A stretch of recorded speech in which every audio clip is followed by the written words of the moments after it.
भारत और जापान के रिश्तों में जबरदस्त मजबूती आई है। भारत के दौरे पर आई जापान की पीएम सनाए ताकाइची का जबरदस्त स्वागत हुआ तो दोनों देशों के बीच जबरदस्त साझेदारी का ऐलान भी हुआ है। भारत के प्रधानमंत्री नरेंद्र मोदी ने यह ऐलान करके कहा है कि भारत और जापान मिलकर न्यूक्लियर एनर्जी सेक्टर में काम करेंगे।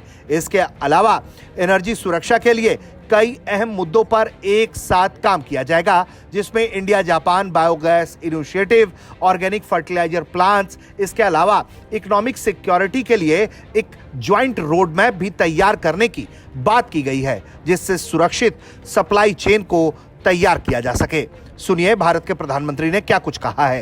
इसी दिशा में आज हमने इकोनॉमिक सिक्योरिटी के लिए एक ज्वाइंट रोड मैप तैयार किया है। इसके माध्यम से हम सेमीकंडक्टर, क्वांटम और एडवांस मटेरियल जैसे स्ट्रेटेजिक क्षेत्रों में सप्लाई चेन रेजिलियंस को मजबूत करेंगे। एनर्जी सिक्योरिटी के क्षेत्र में भी आज हमने कई महत्वपूर्ण निर्णय लिए हैं। इंडिया जापान बायोगैस इनिशिएटिव के माध्यम से हमें भारत में 1000 बायोगैस और ऑर्गेनिक फर्टिलाइजर प्लांट्स लगाने में सहायता मिलेगी। इससे हमारी गोवर्धन पहल और मजबूत होगी। इससे भारत के गांवों में सस्टेनेबिलिटी, प्रॉस्पेरिटी और रूरल लाइवलीहुड को नई शक्ति मिलेगी। ऑयल शॉक जैसी परिस्थितियों से निपटने के लिए आज हमने एनर्जी रेजिलियंस पर भी एक महत्वपूर्ण पहल की है। साथ ही बैटरी, ग्रीन हाइड्रोजन और न्यूक्लियर एनर्जी में हमारा सहयोग विश्व के क्लीन एनर्जी फ्यूचर में महत्वपूर्ण योगदान देगा।